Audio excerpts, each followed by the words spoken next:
did it? What about the threat assessment? You saved money. You saved money to get these people killed, damn you! നിൽക്ക് ഒരു കാര്യം പറഞ്ഞോട്ടെ, ഒരൊറ്റ കാര്യം പറഞ്ഞിട്ട് നമുക്ക് അലറൽ തുടരാം. ദേ ആയിരിക്കുന്നത് ആരാണെന്ന് നോക്കിയ ബഹുമാന്യനായ പ്രധാനമന്ത്രി നരേന്ദ്രമോദിജി. പഹൽഗാമിൽ ഇത്രയും വലിയൊരു തീവ്രവാദി ആക്രമണം നടന്നിട്ട് നാട് മുഴുവൻ തേങ്ങിക്കരയുമ്പോൾ ദേ മൂപ്പർ ഇന്നലെ പോയിട്ട് ബീഹാർ, ഇന്നലെ സർവകക്ഷി യോഗത്തിൽ പങ്കെടുക്കാൻ പ്രധാനമന്ത്രിക്ക് ഒഴിവുണ്ടായിരുന്നില്ല. പക്ഷെ ബീഹാറിലേക്ക് അദ്ദേഹം പോയി. മോദിയുടെ ഇന്നലത്തെ ഭീകരവാദത്തിനെതിരായ സ്റ്റേറ്റ്മെന്റ് അതിശക്തമായിരുന്നു. എന്നാൽ അത് പറയാൻ അദ്ദേഹം ബീഹാർ തന്നെ തിരഞ്ഞെടുത്തു. എന്താ അല്ലേ? നമുക്ക് ആദ്യം കേട്ട അലറലിലേക്ക് തിരിച്ചു വരാം. കാശ്മീരിലെ പഹൽഗാമിൽ സുരക്ഷാ വീഴ്ചയുണ്ടായോ എന്നതാണ് ചോദ്യം. എന്താണ് നിങ്ങളുടെ ഓരോരുത്തരുടെയും ഉത്തരം? സെക്യൂരിറ്റി ലാബ്സ് ഉണ്ടായിട്ടുണ്ടെന്ന് നമുക്ക് എല്ലാവരും കാണുന്നത്. രാജീവ് ചന്ദ്രശേഖർ തന്നെ പച്ച മലയാളത്തിൽ തുറന്നു സമ്മതിക്കുകയാണ് സുരക്ഷാ വീഴ്ചയുണ്ടായി എന്ന്. അമിത്ഷായും സമ്മതിച്ചു സുരക്ഷാ വീഴ്ച എന്ന്. ഈ കാണുന്നത് പഹൽഗാമിൽ മരിച്ച നേവി ഓഫീസർ വിനയ് നർവാളിന്റെ സഹോദരി ഹരിയാനയിലെ BJP മുഖ്യമന്ത്രി നയബ് സിംഗ് സെയിനിന് മുന്നിൽ പൊട്ടിക്കരയുന്നതാണ്. അവർ പറയുന്നത് 1.5 മണിക്കൂറോളം സഹോദരന് ജീവനുണ്ടായിരുന്നു, ആരും രക്ഷിക്കാൻ വന്നില്ലെന്നാണ് പറയുന്നത്.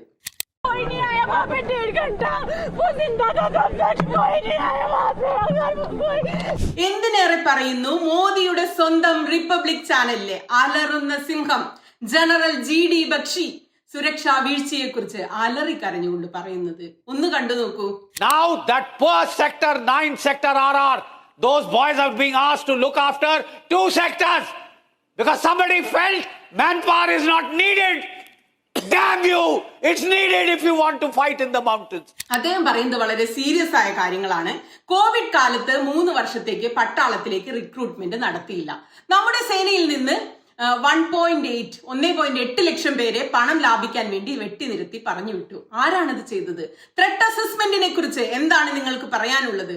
നിങ്ങൾ പണം ലാഭിച്ചു. ഈ കണ്ട ജനങ്ങൾ കൊല്ലപ്പെടാനായിട്ടാണ് നിങ്ങൾ പണം ലാഭിച്ചത്. തുലഞ്ഞു പോട്ടെ നിങ്ങൾ എന്ന് അദ്ദേഹം പ്രാകുക. ഞാൻ കിഷ്ത്വാറിൽ 3 വർഷം പോരാടിയിട്ടുണ്ട്. ആ സമയം കൊണ്ട് ആ പ്രദേശം ഞങ്ങൾ പൂർണ്ണമായും ഞങ്ങളുടെ നിയന്ത്രണത്തിൽ കൊണ്ടുവന്നിരുന്നു. ഇപ്പോൾ ദുർബലമായ ആ പ്രദേശം 9 സെക്ടർ RR, അവിടെയാണ് പട്ടാളക്കാരോട് 2 സെക്ടറുകൾ മാത്രം നോക്കാൻ വേണ്ടി പറഞ്ഞു വിട്ടിരിക്കുന്നത്. കാരണം ആർക്കോ തോന്നുകയാണ് അവിടെയൊന്നും പട്ടാളത്തിന്റെ ആവശ്യമില്ലെന്ന്. മലകളിൽ പോരാടാനാണെങ്കിൽ ആൾബലം വേണം. തുലഞ്ഞു പോട്ടെ നിങ്ങൾ. കുന്നുകളിലും പർവ്വതങ്ങളിലും കാടുകളിലുമൊക്കെ ഭീകരരെ നേരിടണമെങ്കിൽ ആൾബലം വേണം. നിങ്ങൾ ഇപ്പോൾ അനുഭവിച്ചു കൊണ്ടിരിക്കുന്ന ബംഗ്ലാദേശിനെയും ചൈനയെയും പാകിസ്ഥാനെയും നേരിടാൻ ആൾബലം ആവശ്യമാണ്. ഏത് ബുദ്ധിജീവിയാണ് പട്ടാളത്തെ വെട്ടിക്കുറച്ചത്? ദൈവത്തെ ഓർത്ത് നിങ്ങൾ കാത്തിരുന്നോളൂ, യുദ്ധം വരികയാണ്. നിങ്ങൾ ചിലപ്പോൾ പറയും സമാധാനത്തിന്റെ പ്രത്യാശയാണ് ഇന്നതൊക്കെ. അതങ്ങ് സൂര്യൻ ഉദിക്കാത്തിടത്ത് പറഞ്ഞാൽ മതി. നിങ്ങൾ തുലഞ്ഞു പോകട്ടെ. നിങ്ങൾ ഇതെങ്ങനെ ഞങ്ങളോട് ചെയ്തു? നമ്മുടെ മക്കളോട് ഇത് ചെയ്യാൻ പാടില്ലായിരുന്നു. അവർ പോരാടട്ടെ, അവരുടെ കൈകൾ അയയട്ടെ. നിങ്ങൾ എന്തെങ്കിലും ചെലവാക്കാൻ നിങ്ങൾ ഉദ്ദേശിക്കുന്നുണ്ടെങ്കിൽ അത് നിങ്ങളുടെ ജാഗ്വാറുകളിലാകട്ടെ. നിങ്ങളുടെ ജാഗ്വാറുകൾ വലിച്ചു പുറത്തേക്കിടൂ. നിങ്ങളുടെ റഫാലുകൾ എടുക്കൂ.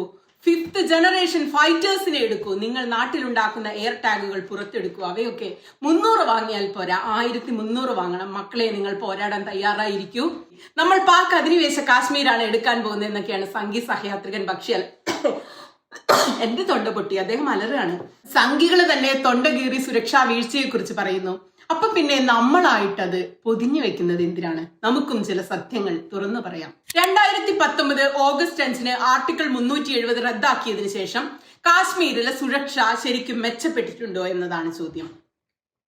2019 ഓഗസ്റ്റ് മുതൽ കാശ്മീരിന്റെ സുരക്ഷയിൽ കേന്ദ്ര ഗവൺമെന്റിന് നേരിട്ട് നിയന്ത്രണമുണ്ട്.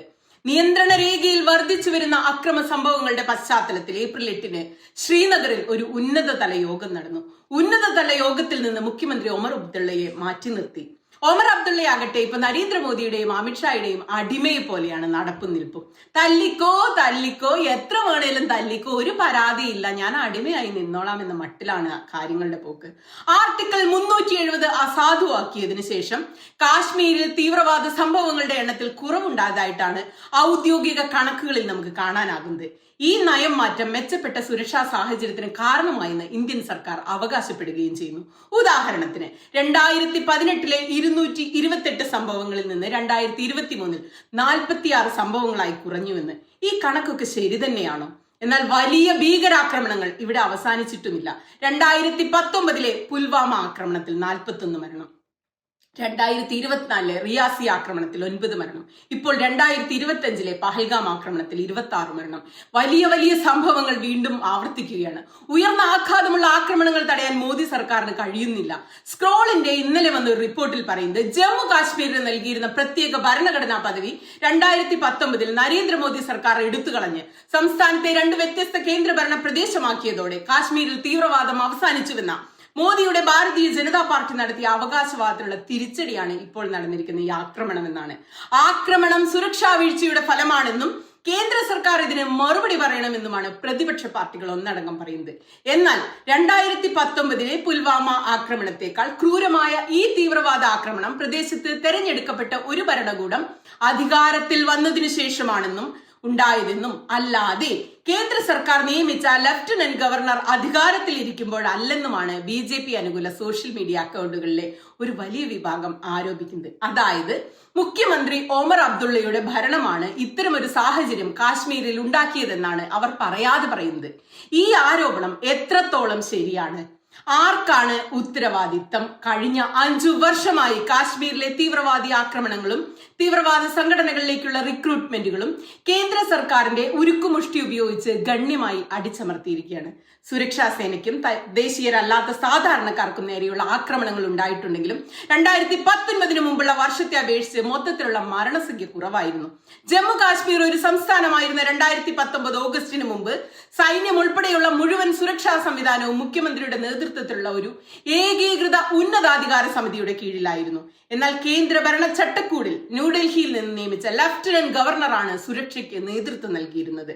മുഖ്യമന്ത്രി ഒമർ അബ്ദുള്ളയുടെ നേതൃത്വത്തിൽ തിരഞ്ഞെടുക്കപ്പെട്ട സർക്കാരിന് ക്രമസമാധാന പാലനത്തിന്റെയും സുരക്ഷയുടെയും മേൽ യാതൊരു അധികാരവും ഇപ്പോഴില്ല.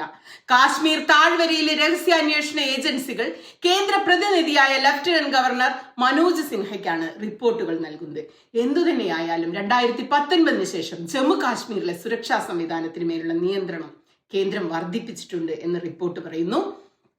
റിപ്പോർട്ട് തുടരുകയാണ്. ഉദാഹരണത്തിന് 2024 ജമ്മു കാശ്മീർ പോലീസിന്റെ ബജറ്റ് കേന്ദ്ര ആഭ്യന്തര മന്ത്രാലയത്തിന്റെ കീഴിലാക്കി. അതിനു മുമ്പ് 1 ലക്ഷത്തിലധികം വരുന്ന പോലീസ് സേനയ്ക്കുള്ള ശമ്പളവും പെൻഷനും സംസ്ഥാന സർക്കാരിന്റെ ബജറ്റിലാണ് ഉൾപ്പെടുത്തിയിരുന്നത്.